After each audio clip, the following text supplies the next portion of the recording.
I'm Kayla. Like she said, I started blowing glass when I was in high school. I've been working with glass for about 15 years. Again, I went to Center College. I studied glass from late Stephen Rolfe Powell, who was a big inspiration for me and a big source of a very large wealth of knowledge. And then I went to Southern Illinois University in Carbondale, where I got my MFA. Throughout that time, I've moved back and forth between whether I was doing an internship at the Chrysler Museum or studying at Pilchuck Glass School or Penland, just being able to learn from all these amazing artists who have such a great knowledge and skill to share. So that's been a huge privilege for me. About my work, it's changed a lot over the years. When I first started working with the material, a lot of it was heavily focused on personal experience, dealing with like emotions and how to sort of handle feelings of sadness and stuff. And then as I moved into graduate school, it became very, it was still very personal.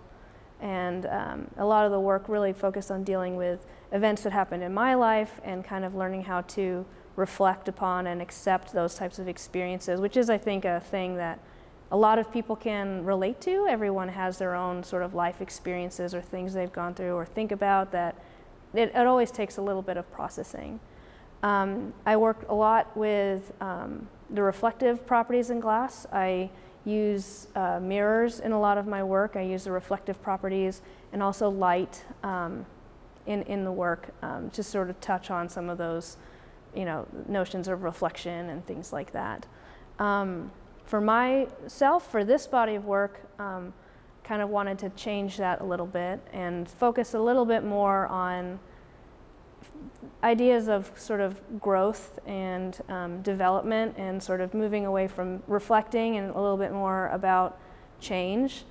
And so I was thinking a lot in this particular body of work, I don't know why, but I was thinking a lot about pearls, the idea of pearls and like how they become what they are, and I'm sorry if I'm not a biologist or but what I was reading about was how so much of how they develop, it's based off of the thing that they're inside of, like the water, the climate, like their location, and all these tiny little things that kind of can affect the way that they are shaped and turn out, and how throughout history we've used pearls for a lot of different as like a precious gem, things like that, but also looking at how there are all these sorts of different shapes, and we've been able to make these beautiful things that out of this sort of random process. It's almost like the only gemstone that's like organic in a way.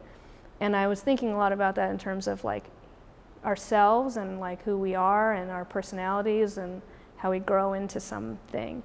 So I wanted to, when it came to the forms of some of these works, I was really thinking about just making forms and shapes that are uninhibited and not meticulously thought over, what is Kayla's, if I'm gonna make something that's just genuinely me, what does that look like, and what does that actually look like?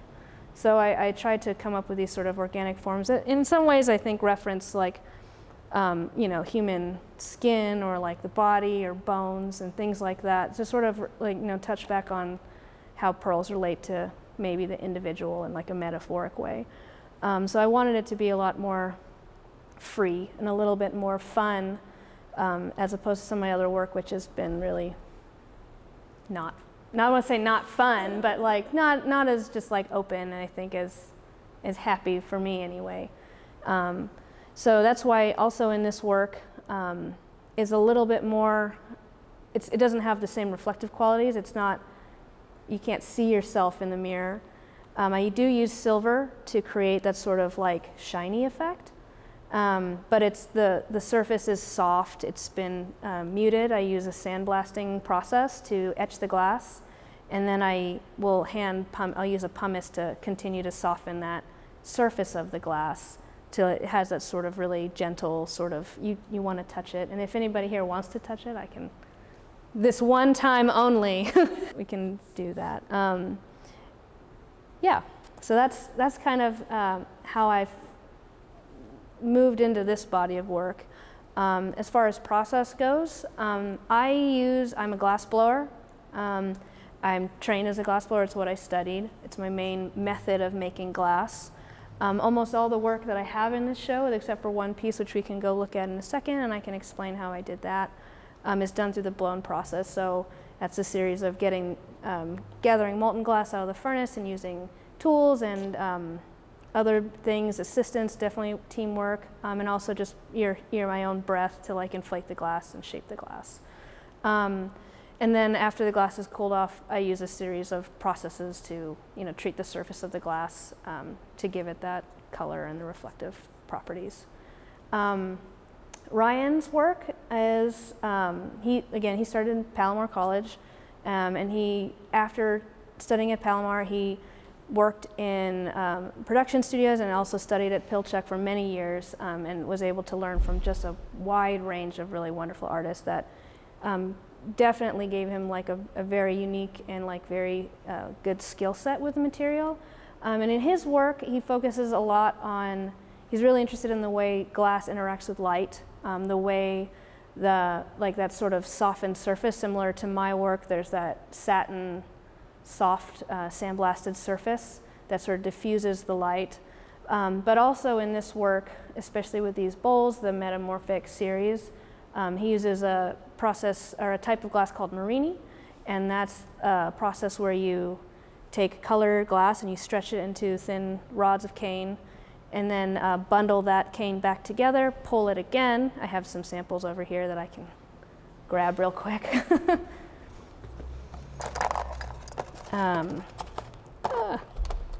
Sorry. You stretch that out into these thin rods of cane, and then you would bundle that cane back up again and pull it again, and you have this polka dotted effect. And then once you do that, you take this and you cut it into these tiny little coins to make the pattern that you would use to make the bowl. And a lot of times when people use Marini, there's definitely like a repetitive pattern to it, or like a radial pattern. And when Ryan was working on these, he was definitely interested in sort of creating a graphic effect with the cane, or with the Marini, almost like creating like random pattern out of a repetitive pattern. So when we put all these together and then we sort of make the final form, some of the pattern in the Marini like blends together, and you get these really like intricate, graphic, random designs. And the way that the light interacts with that, it's definitely, if you look at it through this way, through the window, but if you look at it with direct light in the front, it has a very different effect to it. And the same as well for these cast pieces, where he did the similar process and made the Marini, but with the cast pieces as opposed to the blown work, he took the Marini, or the cane, and laid it into a mold and then fired it in the kiln. And then after that, cut and cold worked and made sure that it was nice soft satin finish, so that when you look through the work, you see this really bright, vibrant light and pattern, but as you walk around it, the pattern and the color just sort of disappears and darkens without the light. Yes. Questions? Can you speak to the overall shape and form that Yeah, let me put these down. If anyone wants to look at them, you're welcome to just take them out of this box and look at them. So with the cast pieces, there's definitely like a soft reference to a gemstone, sort of like a pear cut diamond, was definitely like a subtle reference with these shapes.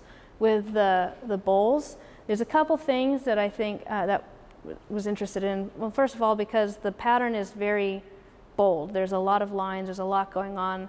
He really wanted the shape to be a simple form that acted almost like a canvas. So he didn't want it to be a super intricate or like ornate form that would distort the pattern. Sometimes if you make something that's, you squeeze it in the middle or you expand it really wide, some of the pattern distorts, can distort a little bit, depends. But, and then the other thing for the open shape, inside of the bowl, there's a little bit of a texture that comes from making those canes. Use a specific type of glass that is meant to be really stiff so that you can really dense so that you could keep pulling it and the lines and dots stay really crisp and clear. So we wanted to have that open shape so that the texture is accessible and visible, but still have the outer simple canvas so that people can just see the soft pattern and how it interacts with the light. Yeah. I'm kind of curious, what initially drew you to glass as a medium? So the question was, what initially drew me to glass as a medium? So for me, I really didn't do any art at all when I was in high school. I took like a photography class, but I wasn't very good at it. But I took a class in Oklahoma City at Blue Sage Studio. If anyone in Oklahoma City is watching this and wants to try it, it's a great place to go. And I took a class with my dad, and I just got hooked on it. There's, it's kind of like a physical process. It's really unlike any material that I've ever worked with, and it is extremely challenging. And if you have ever done anything like that, whether it's a sport or music or something, that challenge to keep going and to master something is really, it can be a really addictive thing. And so I just said, this is it. So after that, I found a school that had glass as an option to study, and that's how I found Center College, and just kept going.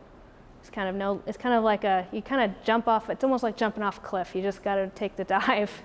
And then a similar thing for Ryan, and we've talked about this in the past, and it's definitely something that pulls you in. It's this desire to understand and to gain this confidence with the material and sort of have this control over this kind of crazy thing. It's really, really addictive. It's really fun. I wasn't really into sports, but this is as close as I can get. Yeah. Does anybody have any other questions? Yes? Technical question. How did you pick up the Marini for the open forms? For the open forms, so that's a good question. So those little coins, those little Marini coins, basically we have a piece of kiln shelf, and we lay all those coins flat, right? And you have your blowpipe, which you have glass on the end, and you create it's called a collar, which is basically like a flat disc so that it's still open on the inside. And we fuse all those Marini together in the reheating chamber, and then you roll that once those coins are fused, you roll it up around that collar. And then you continue to shape and smooth and close that off. And then once that's it's nice and smooth and closed off, you gather layers and layers of glass on it after that, so that you have enough material to make something that's the right size. Would you consider, in the next round, using molds for any of this instead of? No, I mean, not for me. I like free form making things, and also sometimes making molds, because the shapes are also different, right? And so making a mold for the shape could be really great, could also be really expensive. And also sometimes it doesn't lend itself to some of the forms that I like to make. For example, that flat piece over there, that's actually not blown. That piece is made in the kiln. I took a piece of sheet glass and I cut it, and I kind of made this random bed of fiberflex material, so that when I slumped it, it would have this sort of natural undulating surface. And I kind of liked that in that process, there's sort of organicness to it, this sort of looseness to it. And then I silvered it and gilded it and that. But same with these, there's sort of a there's the glassblower person in me is there are some things that are not perfect, but that's also a thing that I like it and I don't like it. But there are things in for me personally with the work that I do like these little things that are signs of handmade materials. I like when things are, you can see it. You can see that someone did it. A lot of this technique is something that could have been done over the ages of glass blowing, or are you using something like avant-garde and different technique?